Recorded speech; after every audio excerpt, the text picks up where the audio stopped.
My sister lifted her champagne glass like she was presenting a prize as she walked toward me with her boss beside her, and before I could even smile, I heard the sentence that made my stomach clench. "This is my sister Lily, the unemployed one in the family." Her voice was sweet, sugary, practiced, the kind of tone she used when she wanted to appear humble while taking a dig at me. Her boss, Mr. Harrington, looked uncomfortable the moment she said it, glancing at me like he wished someone else would magically appear behind him. The guests nearby caught the remark and paused mid-conversation, turning just enough to get a good look at the pathetic sister they'd heard about. "My name is Lily. I'm 27, and 3 months ago my company downsized, halved the entire marketing department, and I lost my job. I'd been freelancing, applying everywhere, building portfolios, doing everything I could to keep myself afloat. But to my family, to my sister Vanessa especially, effort meant nothing if it didn't come packaged in a salary brag or a designer dress. Vanessa is 30, the golden child our parents practically raised on a pedestal, straight A student, immaculate career, married a successful attorney, and never once let me forget where she stood on the imaginary ladder of family hierarchy. I had hoped, foolishly, that her wedding day might soften her arrogance. Instead, she weaponized it. The morning of her wedding, I spent hours helping her get ready.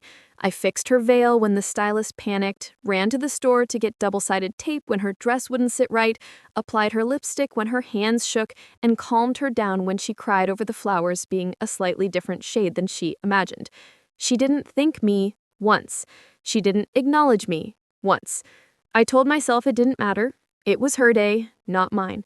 And maybe if I stayed quiet and helpful, we'd make it through the night without the usual sting of comparison. During cocktail hour, I stood alone, nursing a glass of water, doing my best to blend into the elegant chaos of 200 guests and a live band. That's when Vanessa approached, glowing in her gown, hair pinned with crystals, her smirk sharp enough to cut glass. She reached for her boss's arm, leaned slightly toward him, as if sharing a secret, and introduced me with that single, humiliating word, unemployed. I felt heat rise in my face, but before I could defend myself, she laughed, tossing her head back dramatically. "She's been figuring life out for months," she added, loud enough for 3 tables to hear. Mr. Harrington muttered something about hoping I'd find something soon. Vanessa only smiled wider, pleased with the discomfort she'd created. Then, without waiting for my reply, she linked arms with him and drifted away, leaving me standing there like a display piece labeled failure. I hurried to the restroom, locked myself in the stall, and tried to breathe, only to overhear 2 bridesmaids walking in.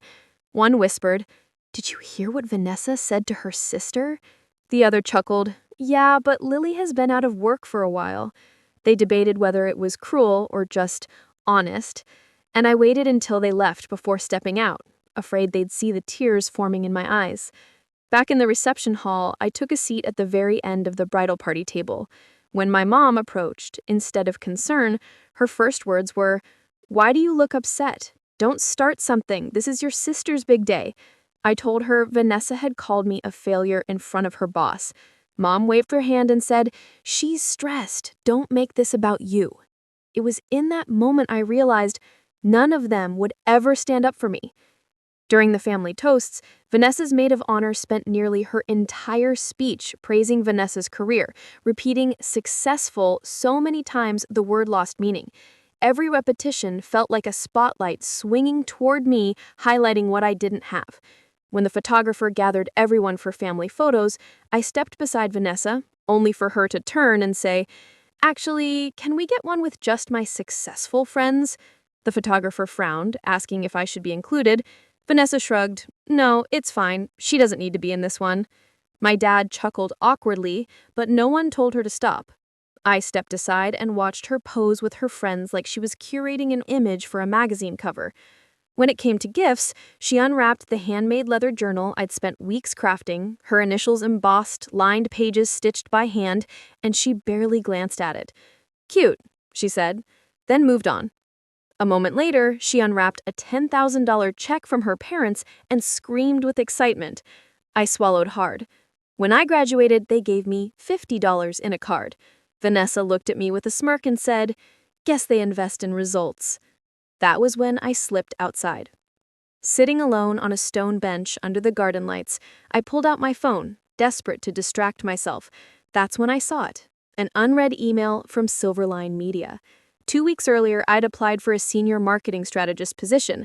I hadn't told anyone, not even my parents, because I didn't want to hear Vanessa's patronizing advice or jokes. I opened the email with trembling hands. "We are thrilled to extend you an offer." My breath hitched. Salary, $98,000. My eyes filled instantly. I had already signed the offer before the wedding chaos began, but hadn't told a soul. Vanessa had no idea that while she mocked me, I had a job offer worth more than her entire salary package. I texted my best friend Maya, who had come as my +1. "Should I tell them?" I wrote. Her answer came immediately. "Yes, don't let her walk all over you again." But I wasn't ready. Not yet. After the wedding ended, during the after party where Vanessa was several drinks in and 10 times more arrogant, she loudly told a group of relatives that she had been carrying this family's reputation and that I just didn't have the motivation to achieve anything. They laughed. My jaw tightened. Maya nudged me again. "Say something." I didn't. I waited. And the next morning at the family brunch in my parents' dining room, the moment arrived on its own. Vanessa sat with her head resting on her hand, nursing a hangover but still wearing that smug little half-smile. The conversation eventually shifted to careers. My mom bragged about Vanessa's promotion, her husband chimed in proudly. Then my dad looked at me and asked gently, "Any luck with your job search, Lily?" Before I could answer, Vanessa cut in, rolling her eyes. "Dad, don't pressure her. Corporate life isn't for everyone." Maya shot me a look. "Now." So I set my fork down, straightened my back, and said, "Actually, I accepted a job offer yesterday." The entire table went silent instantly. Vanessa blinked at me like she didn't understand the English language. "What job?" "Senior marketing strategist. At Silverline. I start Monday." Her face drained of color so fast, it was almost impressive. Her husband choked on his juice. "Silverline? That's a huge position." My parents stared at me in surprise, bordering on shock. Vanessa sputtered, "What's the salary?" Maya whispered beside me, "Say it." I took a breath. 98,000. Vanessa froze. Completely. My dad reached for my phone when I offered to show the letter. He read it with raised eyebrows and said, "Lily, this is incredible." My mom reached for my hand and smiled proudly for what felt like years on end. Vanessa, on the other hand, looked like the floor had opened beneath her. That can't be right," she snapped. "I make—" But her husband quietly muttered, "She makes more than you." Vanessa glared at him so sharply, he shut up immediately. I looked at her, not with anger, but with a quiet strength I didn't know I had. "I didn't tell anyone because I didn't want to overshadow your wedding, but you spent all night humiliating me. You didn't treat me like a sister. You treated me like a punchline." Vanessa's voice trembled with frustration. "I was joking." "No, you weren't." My mom tried to intervene, saying, "Let's not ruin brunch," but I shook my head. "I'm not ruining anything. I'm just done pretending her behavior is okay." Then I stood, picked up my bag, and looked right at Vanessa. "Congratulations on your marriage, truly. But you don't get to belittle me ever again." She didn't say a word as I walked out the door. A week later, I was sitting in my new office surrounded by a bright creative team, with coworkers who listened when I spoke and a boss who praised my ideas by day 3. I felt myself growing, breathing, becoming someone new, someone confident, someone free. Vanessa texted me once, "Mom says you're upset. Can we talk?" I didn't respond. My mom called later saying, "Your sister feels bad." I told her honestly, she should. When she asked whether I'd forgive Vanessa, I said, "Maybe, but not today." That weekend, Maya and I sat at a rooftop bar celebrating my first paycheck. She raised her glass with a grin and toasted to the unemployed failure. And for the first time in a long time, I laughed, a full, genuine laugh that came from a place of finally understanding that my value was never meant to be measured by my sister's standards. Looking out at the city lights, I realized something. I no longer needed Vanessa to see me. I no longer needed my family's validation. I saw myself clearly for the first time in years, and that was enough.